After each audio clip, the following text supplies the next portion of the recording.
கள்ளச்சாராய உயிரிழப்புகள் குறித்து விசாரிப்பதற்காக ஓய்வு பெற்ற நீதிபதி கோகுல்தாஸ் தலைமையில் ஒரு நபர் விசாரணை ஆணையத்தை அமைத்த தமிழக அரசு அந்த ஆணையத்தினுடைய தலைவர் கோகுல்தாஸ் கள்ளக்குறிச்சிக்கு வருகை தந்திருக்கிறார்.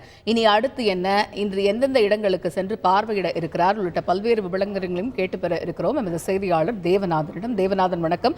இப்ப அந்த ஒரு நபர் ஆணைய தலைவர் கள்ளக்குறிச்சி வருகை தந்திருக்கிறார் என்று அறிகிறோம். முதற்கட்டமாக அவர் எங்கு பார்வையிட இருக்கிறார்? பார்வையிடுவதற்கு முன்னதாக ஆலோசனை கூட்டம் ஏதேனும் நடைபெற இருக்கிறதா? அப்படி நடைபெறக்கூடிய பட்சத்தில் யார் யாரெல்லாம் அந்த ஆலோசனையில் பங்கேற்க உள்ளார்கள்? முழு விவரங்கள் என்ன?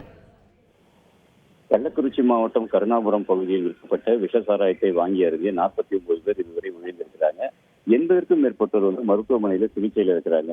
இந்த நிலையில தான் பார்த்தோம் அப்படின்னா தமிழக அரசு நேற்று உயிரிழந்தவருடைய குடும்பத்திற்கு 10 லட்சம் ரூபாய் நிவாரணம் அறிவித்ததுடன் ஒரு நபர் ஆணைய விசாரணை கமிஷனும் அமைத்தது. அந்த விசாரணை கமிஷனுடைய தலைவராக ஓய்வு பெற்ற நீதிபதி கோகுல்தாஸ் நியமிக்கப்பட்டார்.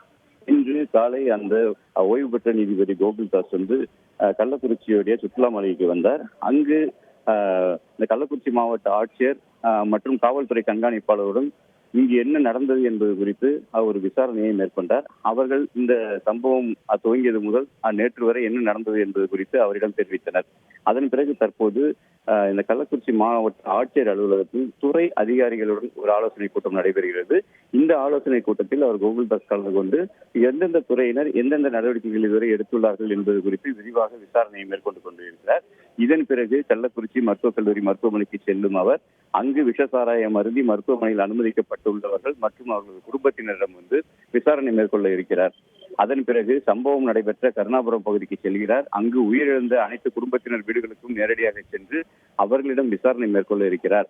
இந்த விசாரணை ஆணையத்துடைய தகவல்கள் அனைத்தும் பார்த்தோம் அப்படின்னா தமிழக அரசிடம் நேரடியாக சமர்ப்பிக்க உள்ளதாகவும் அந்த ஒரு நபர் கமிஷன் சார்பில் தெரிவிக்கப்பட்டுள்ளது. விரிவான தகவல்களுக்கு நன்றி தேவநாதன்.